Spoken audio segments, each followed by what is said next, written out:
Shalom. Oh, udah shalom. Shalom semuanya. Shalom. Shalom. Iya. Shalom. Ayo Karam. Sekarang lagi zamannya semuanya syuting pakai Zoom ya. Iya. Siapa aja emang yang syuting pakai Zoom? Konten kayak gini jadi trending. Oh, emang ini Zoom ini memang nggak enak aku ngomong.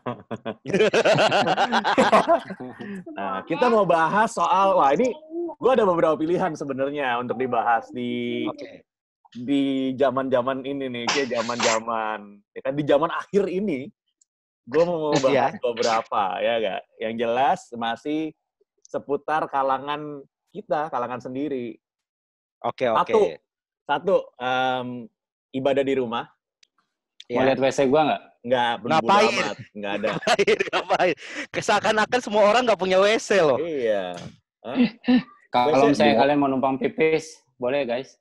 Oh, kok di WC lu nggak ada tulisan ini sih, God bless you atau apa salib gitu? Hah? Iya, kok di rumah lu nggak ada salib sih? Iya. Apa? Mana? Gue pengen lihat salib. Salib itu bukan dipajang. Dipikul, ditato. Ditato. Gini, corona versus iman gitu aja. Iya. Nah, itu menarik tuh, luas tuh. Kalau yang gue resahin di akhir-akhir lagi ada COVID ini, itu adalah banyak banget orang yang beriman hanya sekedar beriman tapi tidak berhikmat. Oke. Karena menurut gue ya Yesus juga milih-milih untuk nyembuhin orang. Kalau lu goblok ya ngapain? Oke. Kayak misalnya udah tahu disuruh di rumah, gitu kan? Lu di rumah, ya udah di rumah aja gitu loh. Ibadah ya nggak usah dulu lah gitu loh. Oke. Jangan dipaksakan. Karena kalau lu sampai sakit itu kan bukan karena kalau lu tetap sakit, iya bukan kurang iman gitu loh. Gitu kalau gue sih yang gue lagi COVID kayak gini itu yang sebenarnya nggak masuk di akal gue. Ini orang-orang, apalagi orang-orang Kristen ya, yang memalukan itu teman-teman kita yang di agama Muslim tuh udah kompak, udah satu suara bahwa ya udah deh sholat tuh di rumah aja. Tapi orang Kristen ini emang semuanya batu sandungan. Tapi kan sebenarnya terserah dia kalau misalkan mau ibadah. Cuman masalahnya kan ini ada dampak ke orang lain juga, itu permasalahannya kan. Iya, ya betul. Iya. Ya kalau misalkan dia yang sakit, dia yang meninggal kan ya nggak apa-apa, tapi masalahnya dia menularkan ke orang lain sebetulnya kan. Jangan ajak-ajak nah, itu gitu kan.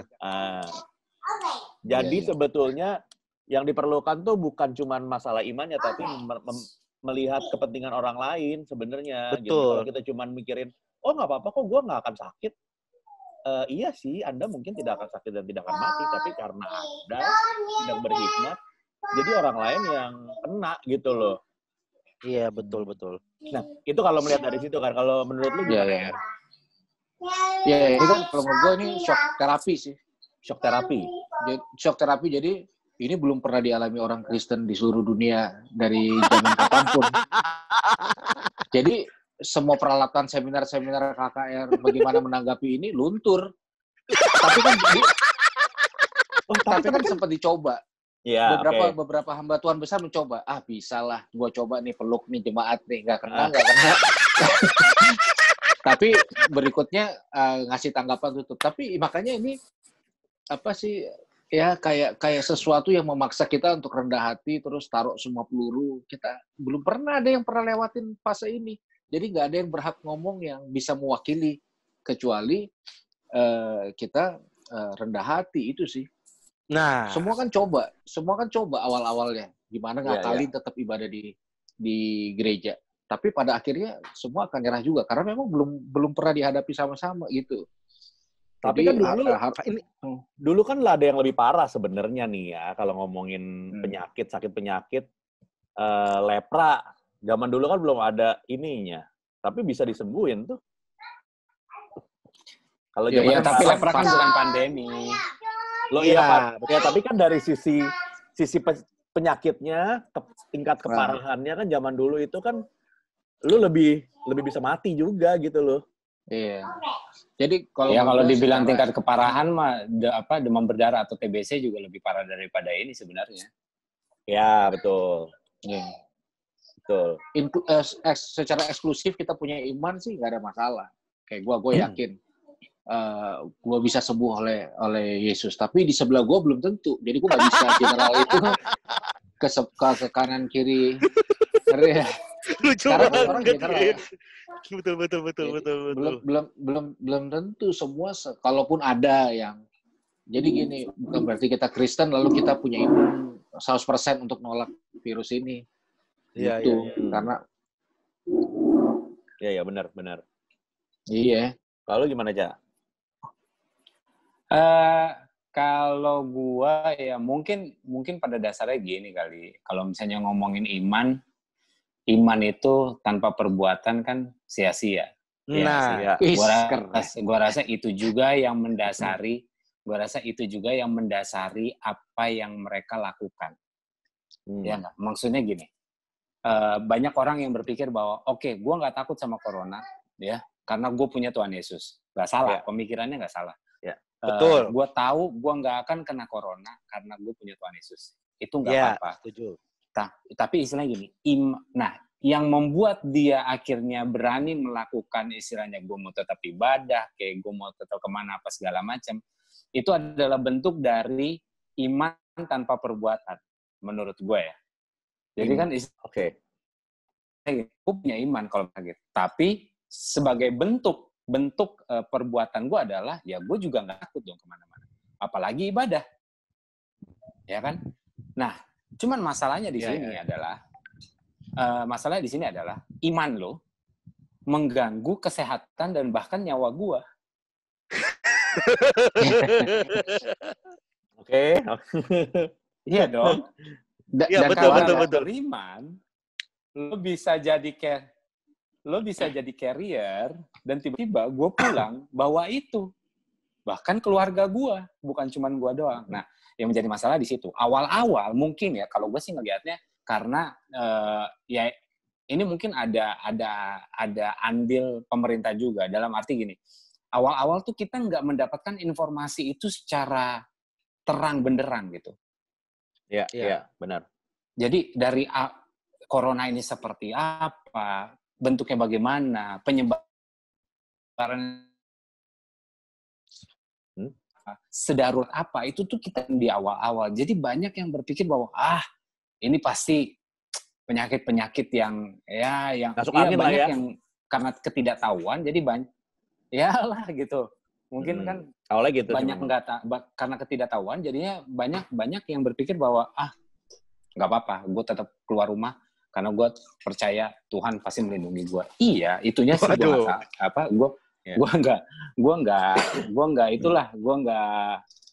nggak salahin gitu. Nah, cuman kan masalahnya kan di sini yang jadi titik beratnya adalah penyebarannya yang begitu ekstrim gitu. Nah, yang mau dilakukan adalah kan supaya menurun gitu kurvanya. Nah, itu akhirnya setelah tahu banyaklah yang berpikir bahwa ya sudah deh, kita ibadahnya di rumah aja juga gitu. Gue rasa sih itu kali ya yang mendasari ya menurut gue. Oke, ngerti.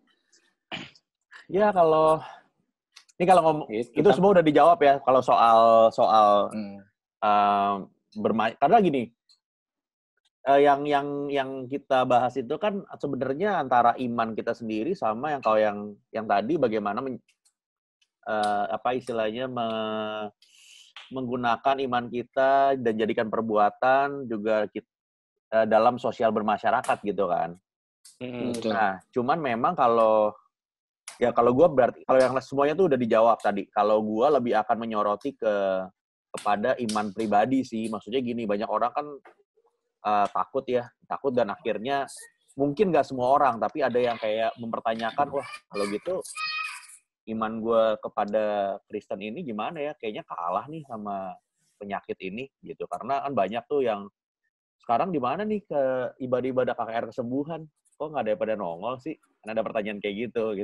Pertanyaannya apakah memang wah ini barang baru yang kita nggak pernah teliti dulu nih, jangan-jangan yang mau nyembuhin malah mati.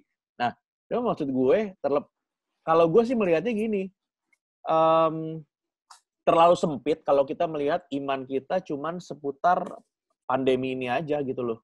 Atau kehidupan kekristenan itu nggak cuman sekedar kehidupan kita ada di dunia. Kalau gue makanya ngelihatnya yang lebih mengerucut. Gue nggak tahu ya, ini kalau menurut pandangan gue aja gitu. Gue nggak tahu untuk beberapa teolog bagaimana. Tapi kalau menurut gue, kekristenan itu nggak cuman sekedar kita bisa melewati sakit penyakit doang sih. Jadi kayak sebenarnya ada yang menarik sih menurut gue. Untuk apalagi kalau misalnya ngomongin soal iman ya. Kalau misalnya lu mau memperlihatkan betapa besarnya, maksudnya betapa kuatnya iman kita adalah gue sampai sekarang belum melihat ada gereja yang dijadikan base camp ataupun juga rumah sakit sementara. Ya. Oke, betul. Oke lah, kalau misalnya ada beberapa gereja yang membantu, gue rasa sih hampir semua orang pun juga di sini membantu sih. Tetangga gue ngebantuin gue, tiba-tiba bawain gue ayam, itu pun juga hal yang menurut gue luar biasa gitu. Semua orang membantu dalam porsinya masing-masing. Tapi yang menurut gue yang jauh lebih urgent adalah tempat, karena kan gini, yang menjadi masalah adalah kalau ada yang sakit sampai sudah menuju ke parah gejalanya, tapi tidak bisa ditangani. Sehingga akhirnya ya udah lewat. Kayak berapa hari yang lalu bokapnya temannya Cita ya kayak gitu. Akhirnya lewat, meninggal karena tidak bisa ditangani. Masalahnya kan di situ. Dan waktu gue udah melihat ada mall dijadiin rumah sakit mendadak khusus COVID-19. Ada mall. Tapi gereja kan banyak nih ya, dan gereja kan nggak kepake, kan ibadahnya di rumah semua. Iya kan? Ya, benar. Sama seperti mall itu juga tutup. Iya Gitu. betul. Nah maksud gue kalau misalnya mau ngebantu, pengen memperlihatkan iman yang ekstrim, ya gue rasa kenapa langkah itu tidak diambil gitu. Ya, karena mungkin karena persembahannya nggak ada. Si goblok. Ya, karena banyak gereja di mall juga, ya kan? Karena gereja banyak di mall juga. Karena ketika gereja banyak di mall, jadi pada saat mallnya dijadiin tempat rumah sakit dadakan, gereja merasa udah diwakilin. Nah, terus jadi mereka ibadah di rumah itu bukannya karena pengen ibadah di rumah, karena mallnya tutup dong. Tutup. Tapi benar juga sih kalau karena gerejanya di mall kan mallnya ditutup. Nah itu bagaimana ya kalau misalkan itu ya, kecuali emang punya bangunan sendiri. Iya. Ya, gitu. Iya, memang tidak menjadi standar pada umumnya sih. Maksudnya gini, standar kesuksesan dalam sebuah pelayanan area ini nih. Berbuat sesuatu di luar tembok. Tidak banyak yang menempatkan ini. Nah, sekarang beberapa gereja mulai pemanasan gitu. Ngasih ke ojol, terus ke rumah sakit, terus ini pemanasan. Jadi memang pasti speed-nya nggak akan cepet kalau menurut gue sih. Karena beberapa ya itu bilang shock terapi. Ini kan fase-fase shock terapi. Contoh, ya ini kan baru pertama kali fenomena di mana akhirnya semuanya jadi pastogram, bener nggak? jadi pendeta sosial media pada akhirnya kan. Iya gitu. Sih. Dan beberapa nggak bisa. Ibadah di YouTube sekarang. Ibadah di YouTube. Dan harus ada 1.000 subscribe baru bisa live streaming. Jadi sekarang kelimpukan. Jadi beberapa gereja sekarang menggalang donasinya berbentuk subscriber. Itu benar. Tapi gini loh. Kalau kan nggak bisa live streaming, kita mungkin bisa buka jasa itu. Apa? Kita kan udah bisa live streaming, tapi nggak ada gereja yang mau pakai tuh channel kita. Oh iya betul.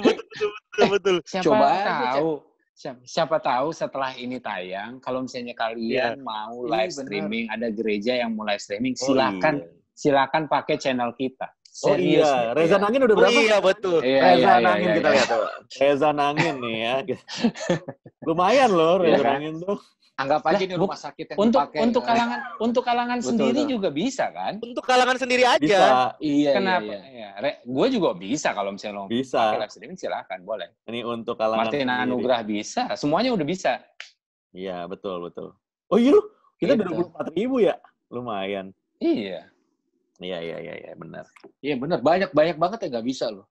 Jadi sekarang, apalagi mau besok nih, malam ini mobilisasi, dong, tolong dong.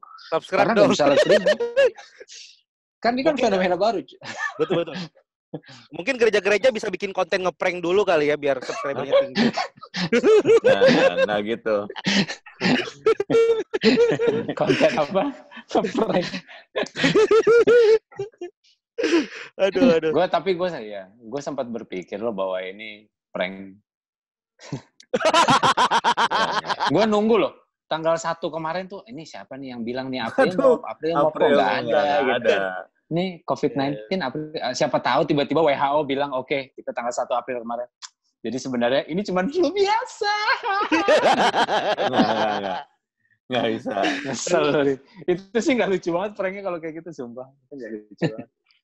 Tapi kalau gue mungkin ke Kayer, tapi selain karena ini hal baru, tapi ada hal lain nggak sih kayak kenapa gereja tuh telat panas, starter mobilnya tuh telat gitu, ngepanasin mesinnya telat untuk bergerak gitu.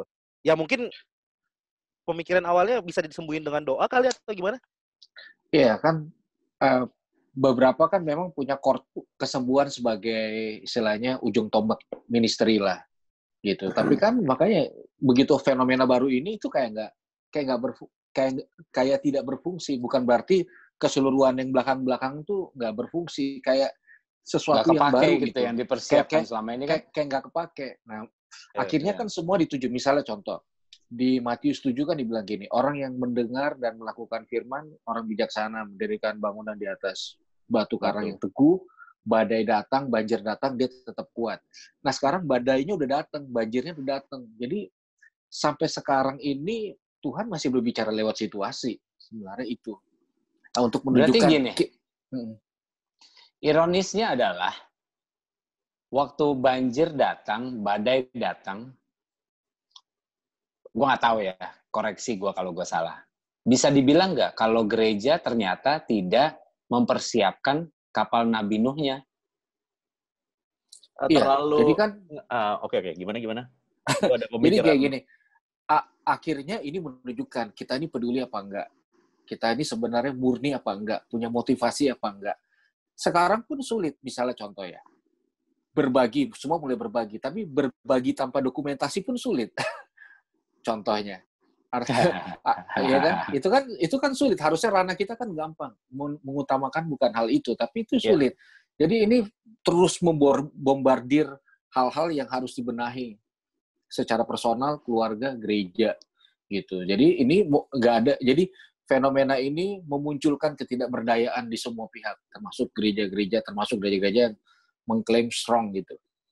Nah akhirnya itu dia bilang bebenah, lalu makanya seperti awal ini mungkin ini kabar benar-benar kabar baik untuk semua hal karena semua akan kembali pada posisinya pada akhirnya. Gitu sih pandangan gue.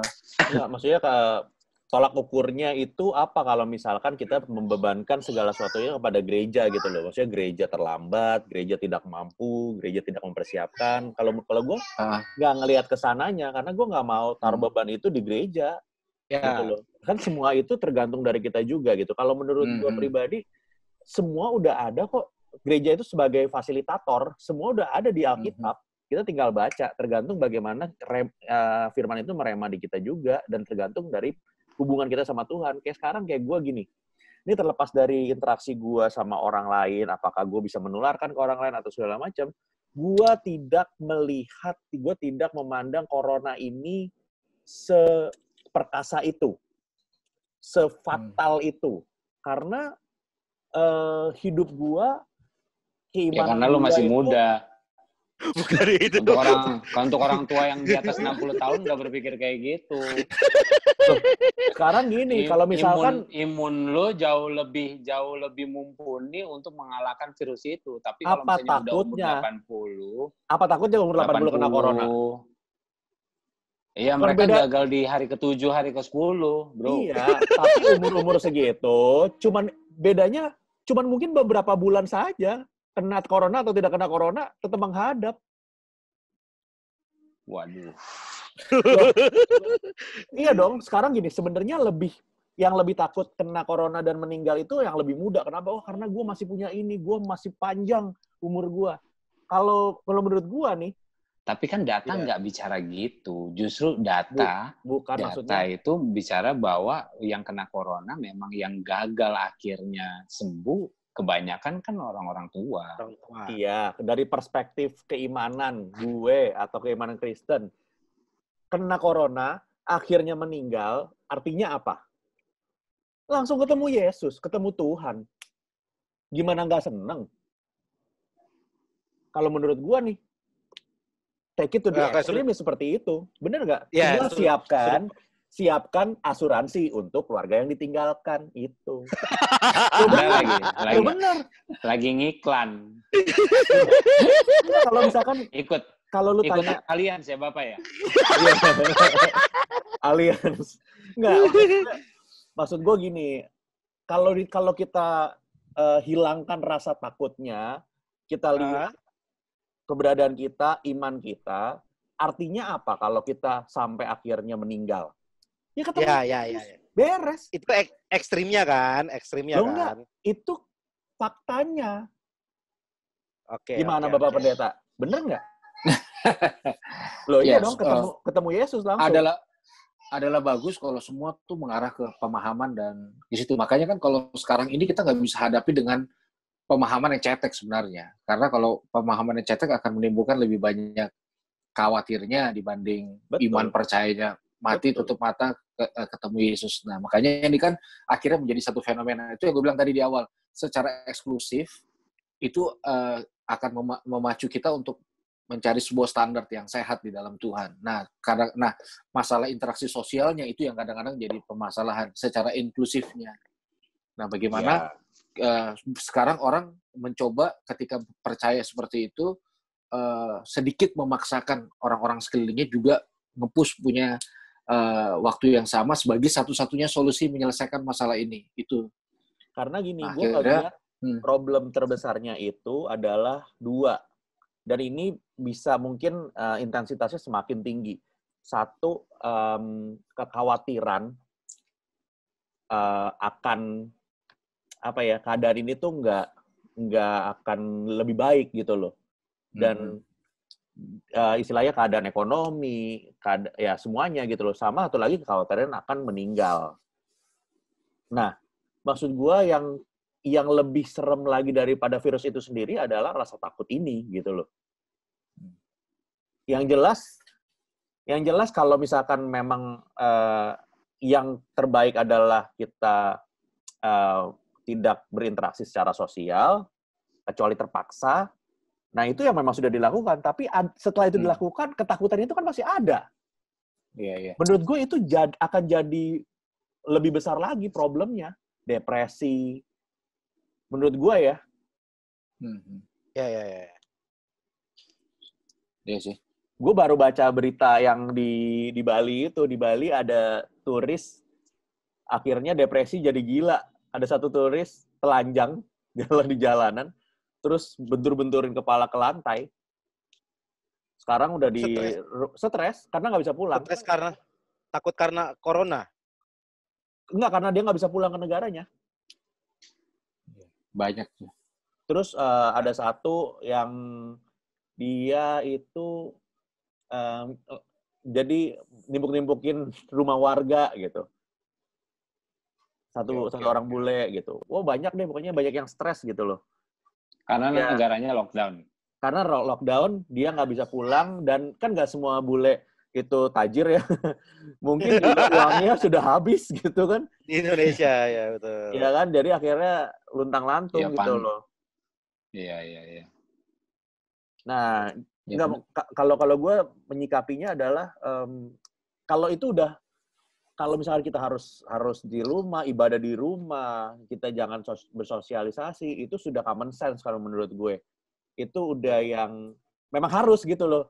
Istilahnya kalau orang Kristen dikasih tau kayak gitu masih bandel, ya memang dari sananya aja bebel kan gitu. Ya, karena sampai kemarin ya gue sempat ngobrol juga sama Kak Yere sama Habib, sampai ada Habib statementnya gini, apa karena orang Kristen ini susah banget dikasih tahu ibadah di rumah? Mungkin karena prinsipnya orang Kristen tuh kesembuhan. Jadi kayak ya udahlah ibadah di gereja aja, orang nanti didoain pendeta sembuh kok gitu. Ya itu yang nggak salah sih berpikir kayak gitu. Atau karena mereka yakin juga masuk surga kan gitu kan. Nggak, itu yang tadi lo bilang, Tin. Jadi inklusifnya harusnya personal gitu loh. Support sistemnya di dalam.